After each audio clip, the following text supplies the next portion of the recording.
नमस्कार दोस्तों, टीचिंग विश्व में आप सभी का हार्दिक स्वागत है। न संघर्ष न तकलीफ तो क्या खाक मजा है जीने में।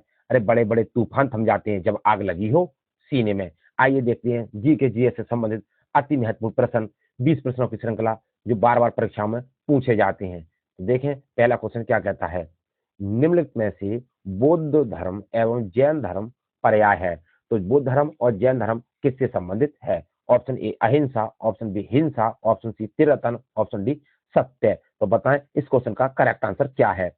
तो बौद्ध धर्म और जैन धर्म दोनों के दोनों धर्म अहिंसा से संबंधित हैं। अहिंसा के पर्याय है। ऑप्शन ए इस प्रश्न का करेक्ट आंसर है। नेक्स्ट अगला क्वेश्चन, सूफी संप्रदाय का उद्भव हुआ था। तो सूफी संप्रदाय का उद्भव किससे हुआ था? ऑप्शन ए हिंदू से, ऑप्शन बी सिखों से, ऑप्शन सी इस्लाम से, ऑप्शन डी बुद्ध से। तो सूफी संप्रदाय का उद्भव जो है वो इस्लाम से संबंधित है। ऑप्शन सी इस प्रश्न का करेक्ट आंसर है। अगर हम बात करें तो सूफी संप्रदाय बाद में दो भागों में बट गया, अनेक भागों में बट गया। इसका नाम था, एक का नाम था चिश्ती, क्या नाम था? चिश्ती। चिश्ती जैसे भागों में बट गया। तो ऑप्शन सी इस प्रश्न का करेक्ट आंसर। नेक्स्ट अगला क्वेश्चन, भारत में स्वतंत्रता आंदोलन के समय करो या मरो का नारा किसने दिया था? Option A Jawaharlal Nehru, option B Subhash Chandra Bose, option C Mahatma Gandhi, option D Bal Gangadhar तिलक। तो करो और मरो का नारा किसने दिया था? तो अगर हम बात करें कि भारत छोड़ो आंदोलन के दौरान की बात है, ये कब? भारत छोड़ो आंदोलन। तो भारत छोड़ो आंदोलन के समय की बात है। तो ये नारा जो था वो महात्मा गांधी ने दिया था। ऑप्शन सी इस प्रश्न का करेक्ट आंसर है। नेक्स्ट अगला क्वेश्चन, अगला क्वेश्चन है कोंकण रेलवे कॉरपोरेशन का मुख्यालय कहाँ स्थित है? Option A Bangalore, option B Panjim Panaji, option C Navi Mumbai, option D Vasco da Gama. तो कोंकण रेलवे कॉरपोरेशन का जो मुख्यालय है कहाँ पर स्थित है?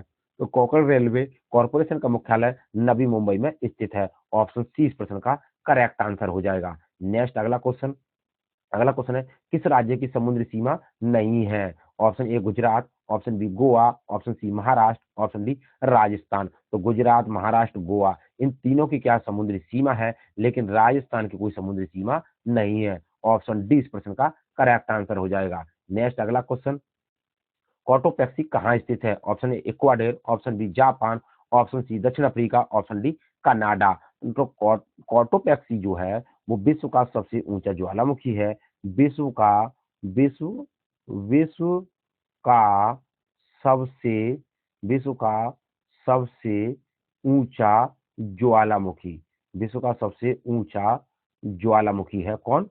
कॉटोपैक्सी। अगर हम कॉटोपैक्सी की बात करें तो ये कहाँ पर स्थित है? तो ये इक्वाडोर में स्थित है। अगर इक्वाडोर की बात करें तो ये कहाँ पर स्थित है? तो ये दक्षिण अमेरिका के अंदर स्थित है। कहाँ पर? दक्षिण अमेरिका के अंदर स्थित है। ऑप्शन ए इस प्रश्न का करेक्ट आंसर। नेक्स्ट अगला क्वेश्चन, अगला क्वेश्चन है निम्नलिखित में से किसे आइलैंड ऑफ प्रेसिपिटेशन कहते हैं? Option A halt mountains, option B fold mountains, option C dome mountains, option D black mountains. तो किसे कहा जाता है island of precipitation?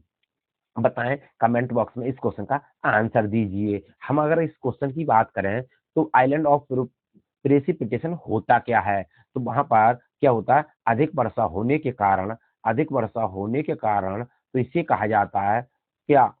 Island of precipitation. और तो कहां पर अधिक वर्षा होगी? तो डोम माउंटेन्स में अधिक वर्षा होने के कारण इसे कहा जाता है island of precipitation. Option C इस प्रश्न का करेक्ट आंसर है। नेक्स्ट अगला क्वेश्चन, अगले क्वेश्चन की बात करें, इनमें से कौन जुलाई 1946 में गठित संविधान सभा के सदस्य नहीं थे? Option A doctor Rajendra Prasad, option B K M Munshi, option C Mahatma Gandhi, option D Abul Kalam Azad. तो अगर हम संविधान सभा की सदस्य की बात करें तो राजेंद्र प्रसाद भी थे, के एम मुंशी भी थे, अब्दुल कलाम भी थे, लेकिन महात्मा गांधी उस समय क्या थे? संविधान सभा के सदस्य नहीं थे। ऑप्शन सी इस प्रश्न का करेक्ट आंसर है। नेक्स्ट अगला क्वेश्चन, अगले क्वेश्चन की बात करें, भारत का प्रथम नागरिक किसे कहते हैं? ऑप्शन ए भारत का राष्ट्रपति, ऑप्शन बी भारत का प्रधानमंत्री, option C Mahatma Gandhi, option D doctor Bhimrao Ambedkar. तो भारत का प्रथम नागरिक किसे कहा जाता है? तो भारत के प्रथम नागरिक की बात करें तो भारत के राष्ट्रपति को कहते हैं। ऑप्शन ए इस प्रश्न का करेक्ट आंसर है। अगर हम राज्य का प्रथम नागरिक कौन होता है? तो राज्य का जो प्रथम नागरिक होता है तो वो होता है कौन भैया? राज्यपाल। कौन होता है? राज्यपाल। तो राज्यपाल राज्य का प्रथम नागरिक होता है और भारत का प्रथम नागरिक कौन होता है? राष्ट्रपति होता है। नेक्स्ट अगला क्वेश्चन है, मूल्य अनुसार शुल्क विकास कर आधार है। तो मूल्य के अनुसार शुल्क का जो विकास कर होता है वो किसका आधार होता है? ऑप्शन ए वस्तु की कीमत पर, ऑप्शन बी मूल्य वर्धित पर, और ऑप्शन सी विज्ञापन व्यय पर, और ऑप्शन डी वस्तु की इकाई पर। तो ये जो आधार होता है वो वस्तु की कीमत पर होता है। ऑप्शन ए इस प्रश्न का करेक्ट आंसर है। नेक्स्ट अगला क्वेश्चन है, कर्म ही पूजा है उक्ति किसने कहा था? तो कर्म ही पूजा है ये बात किसने कही थी? Option A Gandhi ji, option B Basavan, option C Visvesvaraya, option D Buddha ने। तो ये कर्म ही पूजा है ये बात किसने कही थी? तो बताएं कमेंट बॉक्स में इस क्वेश्चन का करेक्ट आंसर क्या है। तो हम बात करें कि कर्म ही पूजा है, इस जो कथन दिया था वो बसावन ने दिया था। ऑप्शन बी इस प्रश्न का करेक्ट आंसर हो जाएगा, बसावन। इनका जन्म कर्नाटक राज्य के बीजापुर में हुआ था।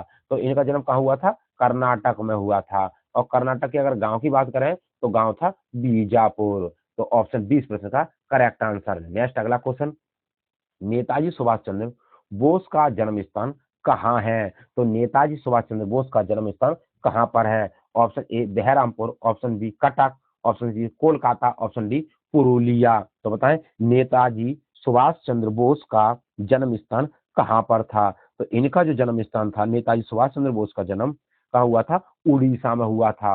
और उड़ीसा की अगर हम बात करें कौन से स्थान पर हुआ था, तो उड़ीसा का जो स्थान है वो है कटक। ऑप्शन बी इस प्रश्न का करेक्ट आंसर हो जाएगा। तो कटक की बात करें कब हुआ था? तो 23 नवंबर 1897 ईस्वी की बात है। कब की? यानी कि 23 नवंबर 1897 में नेताजी सुभाष चंद्र बोस का जन्म उड़ीसा राज्य के कटक में हुआ था। और कटक में क्या है? तो भारत का चावल अनुसंधान केंद्र कहां पर स्थित है? कटक में स्थित है। नेक्स्ट अगले क्वेश्चन की बात करें, गॉड ऑफ स्मॉल थिंग्स पुस्तक को पुरस्कार मिला था।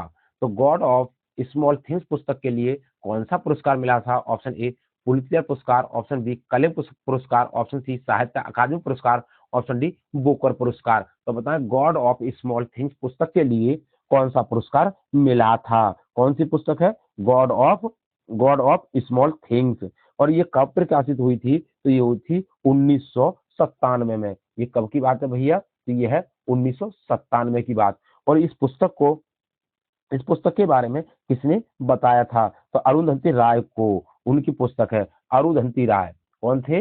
अरु अरुधंती अरुंधति राय।